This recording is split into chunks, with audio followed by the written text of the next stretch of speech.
Hello guys, welcome back to my channel.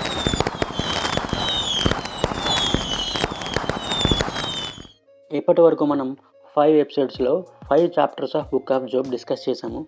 Let's dive into chapter 6 of book of Job. Chapter 4 and 5లో Eliphaz యోబుని ఎలా ఓదార్చాడనేది చూసాం కదా. ఇప్పుడు వాటికి యోబు ఎలా రెస్పాండ్ అయ్యాడో చూద్దాం. నాకు వచ్చిన ఆపదని తులాభారంలో వేస్తే, వేయి చేసి కొలిస్తే, ఒక పక్క నాకున్న ఆపదను పెట్టి మరో పక్క సముద్రపు ఇసుక మొత్తం పెట్టినా సరే నాకున్న ఆపదే ఎక్కువ బరువు ఉంటుంది. అందుకనే నేను నిరర్ధకమైన మాటలు మాట్లాడాను అని చెప్పి యోబు రెస్పాండ్ అయ్యాడు. సర్వశక్తుడగు దేవుని అంబులు నాలో చొచ్చుచున్నవి అన్నాడు. దేవుడి దగ్గర నుంచి బాణాలు ఈయన వైపు గుచ్చుకుంటూ వస్తున్నాయి.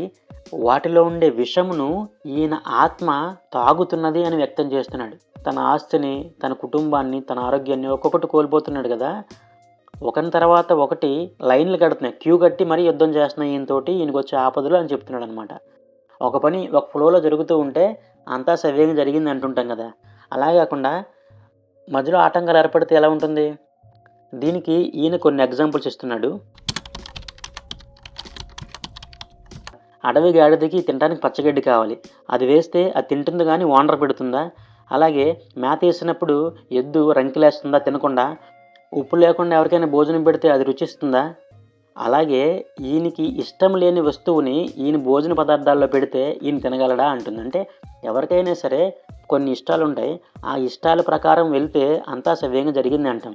అలా కాకుండా తినే వస్తువు కాకుండా తినకూడని వస్తువు పెట్టడం, ఇలా రివర్స్లో జరిగితే బాధ ఉంటుంది కదా.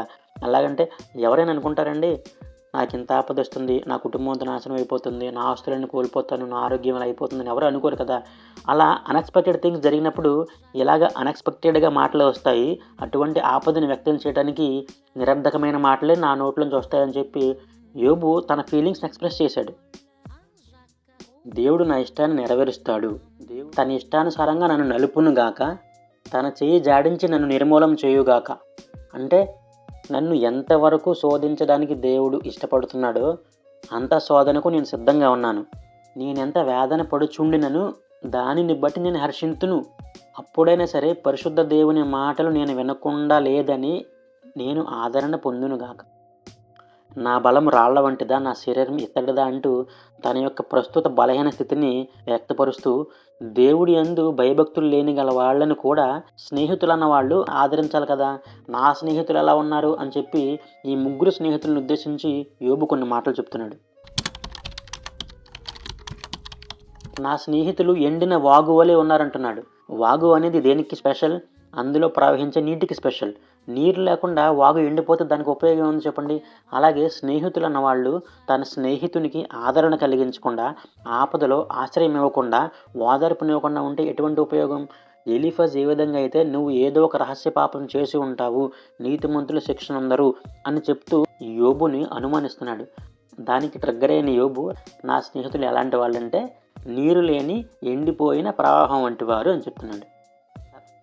యోబు తర్వాత అన్న మాటలకు అర్థం ఏంటంటే, మన పరిస్థితి బాగున్నప్పుడు, మనం హ్యాపీగా ఉన్నప్పుడు, మన ఫ్రెండ్స్ మనకు సపోర్ట్ చేస్తూ, ఎంకరేజ్ చేస్తూ మనతో పాటు వాళ్ళు కూడా హ్యాపీగా ఉంటారు.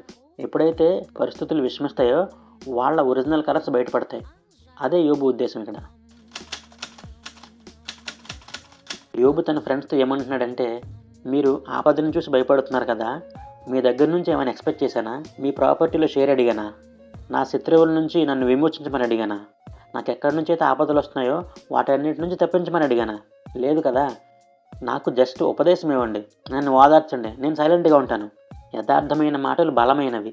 మీరు నన్ను గద్దిస్తున్నారు కదా ఇలా అబద్ధాలు చెప్తూ నిందలేస్తూ, దానివల్ల ఏంటి మీకు యూజు? నిరాశ గలవాని మాటలు గాలి వంటివి కదా. అంటే నేను డిసప్పాయింట్మెంట్లో ఉన్నాను కాబట్టి నా మాటలు మీరు నమ్మరా? నా మొహం చూడండి, నా వైపు చూడండి, నేను అబద్ధం చెప్తుంటే అనిపిస్తుందా మీకు? నా నోట్లో అన్యాయం కనిపిస్తుందా మీకు? దుర్మార్గత రుచి నా నోరు తెలుసుకొని జాలదా? అంటే ఈయన, మీరు నా స్నేహితులు కదా, నన్ను ఓదార్చడం కోసం ఎంతో దూరం నుంచి వచ్చారు కదా, నాతో కలిసి 7 రోజులు సైలెంట్గా ఏడ్చారు కదా, ఇప్పుడు మీ మాటలు ఎలా ఉన్నాయంటే నేనేదో తప్పు చేసినట్టు మీరు నాకు సపోర్ట్ చేయట్లా. నేను నిజంగా తప్పు చేశానని చెప్పి మీకు అనిపిస్తే అవేంటో చెప్పండి, నిజాలు చెప్పండి అంటున్నాడు. ఇప్పటి వరకు అంటే by the end of chapter 6 of book of Job నుంచి మనం గ్రహించాల్సిన విషయాలు మన స్నేహితుల గురించి. మనం యోబు స్థానంలో కాకుండా ఆయన ఫ్రెండ్స్ ప్లేస్లో ఉండి ఆలోచిద్దాం. మనం మన ఫ్రెండ్స్కి ఎంతలా సపోర్ట్ చేస్తున్నాం. కోర్స్ మన ఫ్రెండ్స్ అంటే యోబు అంత నీతిమంతులు అయి ఉండరు, కానీ వాళ్ళకి కావాల్సింది ఏంటంటే యథార్థం. కోర్స్ వాళ్ళది మిస్టేక్ ఉంటే మిస్టేక్ అని చెప్పాలి, ఆ విధంగానే వాళ్ళని మనం గద్దించాలి. ఒకవేళ వాళ్ళు ఎటువంటి తప్పు చేయనప్పుడు, అట్లీస్ట్ ఆ తప్పు ఏంటి మనకు తెలియనప్పుడు మనం ఊహించుకుని వాళ్ళని హర్ట్ చేయకూడదు, బాధలో ఉన్న వాళ్ళని ఇంకా బాధ పెట్టకూడదు. Okay guys and my friends, let's meet in the discussion of the next chapter in the next episode. See you then. Subscribe. Thank you.